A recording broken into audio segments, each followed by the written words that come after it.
governor's going to be here later today. But I think the Asian American Board, Virginia Asian American Board, and the reflection of the community is so important. I appreciate Eric's comments about my background with the community. I think over the years, whether it has been, being at Korean churches, at Vietnamese festivals, co-chairing the India caucus, thinking about the activities with the Filipino community, particularly down in Hampton Roads. To me, the idea that this was the changing face of Virginia always made common sense. And we as a Commonwealth and as a country are made extraordinarily stronger if we view inclusiveness as an asset. Sometimes this may come as a shock. There may be some people in Washington that don't agree with that. But my belief is that is they will be the minority, if not now, obviously in the future. Yet that's, when we started thinking about this, and again, how many of you, thinking back, I see so many friends here. Many of you are young, but some of you are actually, how many of you are here and first came to the first reception we had at the Governor's Mansion back in 2002 or 2003? All right, a few were here. So that was, I remember that that evening, and when for many it was the first time folks had a chance to come to the Governor's Mansion, and we're going to hear that but the truth is that mansion, Governor's Mansion in Richmond, is really the people's house. It is everyone's home here, as it is as my home as a temporary occupant, at least. And I was very, very proud of that evening, and very proud of the contribution that's been made by the community. At first, the idea was, how can we strengthen economic ties? How can we increase trade between Virginia and countries throughout the whole region? I still am one of those who still believe that things like TPP and increased trade with Asia is an extraordinarily good thing. But we very quickly determined, and as the community said, Governor, we do want to talk about our ties back to our home countries, but we also want to talk about the enormous contributions the community makes to Virginia at the local level, whether it's all across here in Hampton Roads, or I talked about the Filipino community down in, or all across the community here in Northern Virginia, or Filipino community down in Hampton Roads. It is remarkable, the story of success and the trajectory of success. I'm not sure this number, one of the things I thought was remarkable was during the last 15 years, and this number, Eric, I don't know if it's been used already, but the size of the community has grown from about 260,000 to 628,000. That's amazing. That's amazing. We're talking almost 10% of the population. And I did a brief interview a little bit earlier, and I'm obviously biased about who you would vote for, but it's in terms of the gubernatorial elections coming up and the delegate elections, but whoever you vote for, if AAPI community members voted with their numbers in Virginia, the House of Delegates, local elected officers, constitutional officers would look very different. And my strong encouragement is that election is 45 days, Alex, how many days? 45 days away? 39 days. 39 days. You can see this is not a year that I'm running. Or I would know that down to how many hours it was. The election is 39 days away. Please, please, please make sure you go out and make your voices heard.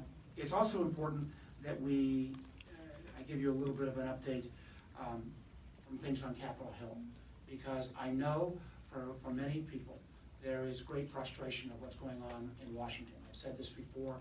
I know many Virginians, they turn on the news and news comes on about Capitol Hill and you want to throw a shoe at the TV.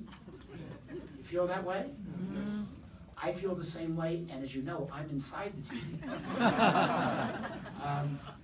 And part of that is because, and this is not a political event, but it does not make our country stronger. It does not make our country stronger when we have a president of the United States that spends time trying to find ways to divide us. Find ways to divide us based upon our backgrounds, find ways to divide us based upon our faith. We are not made stronger if we talk about walls. We are not made stronger if we talk about trying to not allow dreamers and young people who are brought here through no choice of their own not to have access to full American citizenship. And we're not made stronger at times when an American president goes to the United Nations and disrespects other nations around the world.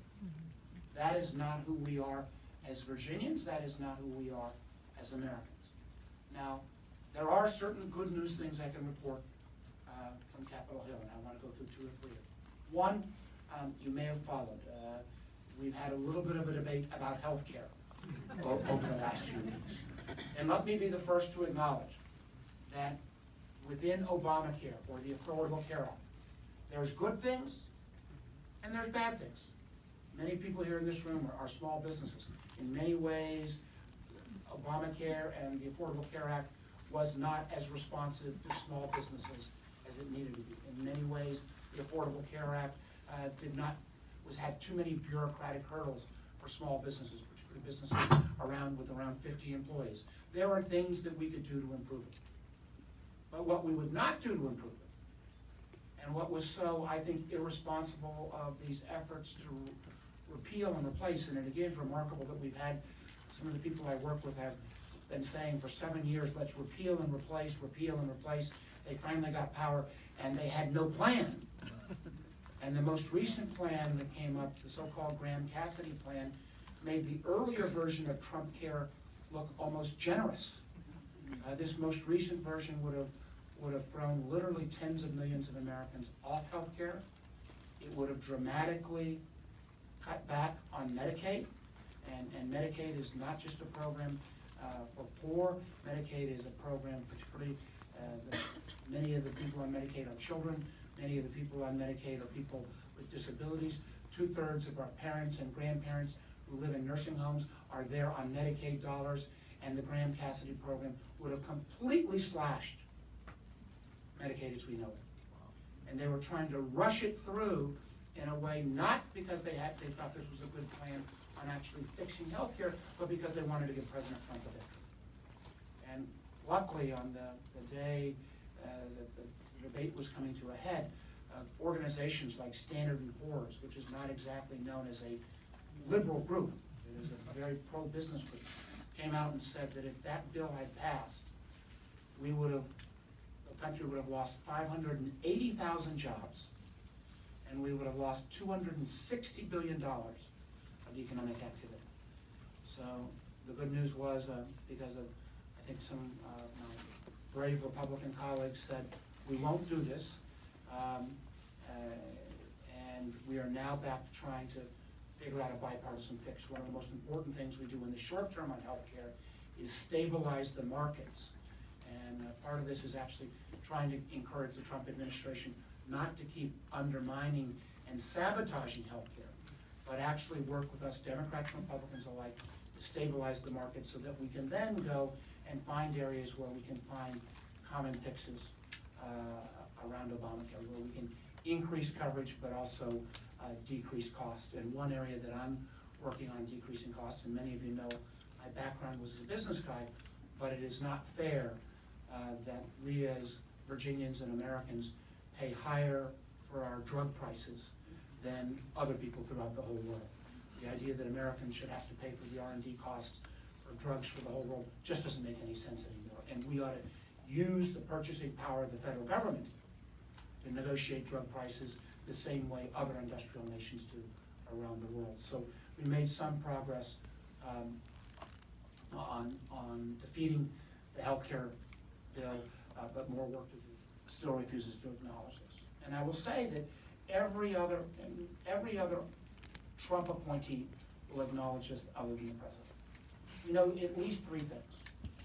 One, we know that Russia massively hacked into both political parties. But then all they did was they released information against the Democrats and didn't release the information that they might have had on the Republicans. Point number one.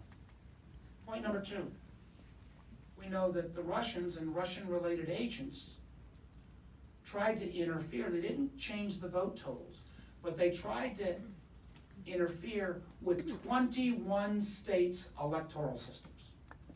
Nothing is more sacred to our system of government than the integrity of our voting systems.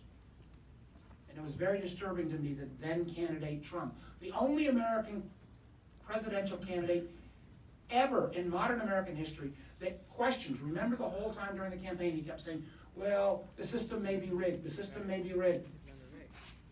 The system wasn't rigged, but it was the fact that Russia tried to interfere in 21 of our state electoral systems. And what is remarkable is, until last Friday, the Trump administration Department of Homeland Security would not tell the 21 states that were attacked which ones were attacked. That's crazy. That's crazy, particularly for a state like ours, where we have an election in 39 days. So finally, the Department of Homeland Security came clean and acknowledged the 21 states. Virginia was one of those states. And we need to be on our guard to make sure, for a community that doesn't vote in your numbers, if people feel that the system is not fair and balanced, people aren't going to make the effort to vote. So I know Secretary Moran is here, and I know the governor will be here later, but I want to commend the governor, the secretary, and the State Board of Elections, because Virginia went ahead and got rid of some of our voting machines that actually were vulnerable to attack. But we have to make sure that we keep our electoral system safe from outside incursion. The third thing that happened, and as many of you know, my background was in technology. I was the cell phone guy, for those of you who don't know. So I'm happy to have people out with their cell phones. But it was, what we saw in 2016 was a foreign agent using the power of the internet, using the power of social media to try to put ads out that were sponsored by Russia or other foreign agents, or to create false accounts that would then try to drive stories on your Facebook newsfeed or your Twitter newsfeed. And I worry about that. I worry that, particularly with young people, using Facebook and Twitter and other social media all the time, and believing everything you see on your phone. I worry if what comes over our phone is not in any way vetted at any level. So I'm trying to work with Facebook and Twitter and others now to, one, make sure they tell us the whole truth, because they've not come through with the whole truth yet. But also that we make sure on a going forward basis that if you see an ad pop up on your phone, you at least ought to know if it's paid for by a foreign government.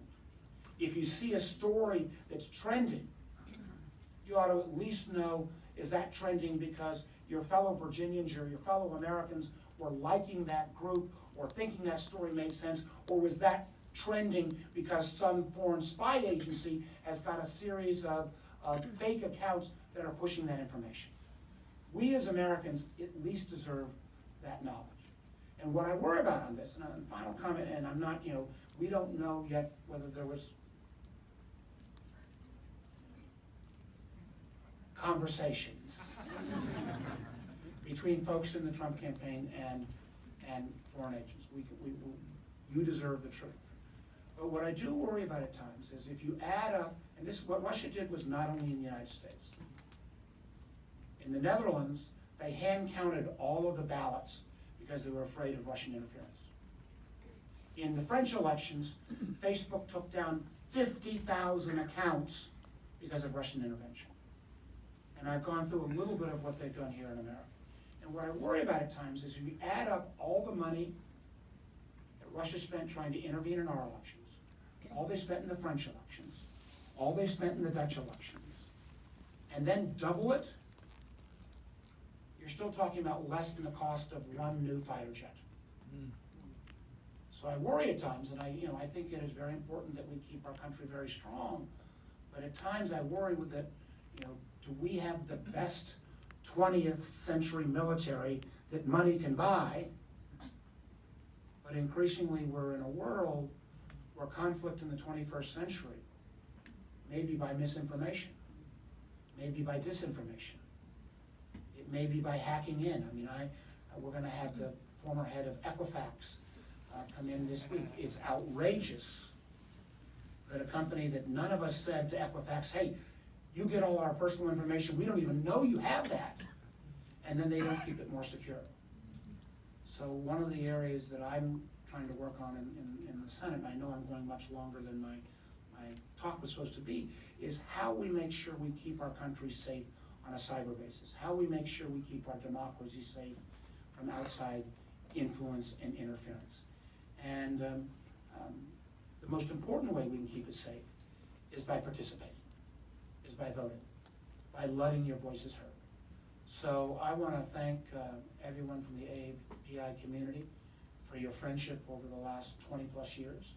I want to thank you for all giving part of your day here on Friday to come together on this conference. I want to thank you for your contributions you make on a cultural basis. I want to thank you for your contributions you make as emerging business leaders. And I want to again reiterate what I said at the outset. I'm proud of our friendship, I'm proud of your contribution, and I look forward to working with you for many, many years to come. Thank you all very much. Enjoy the rest of the day.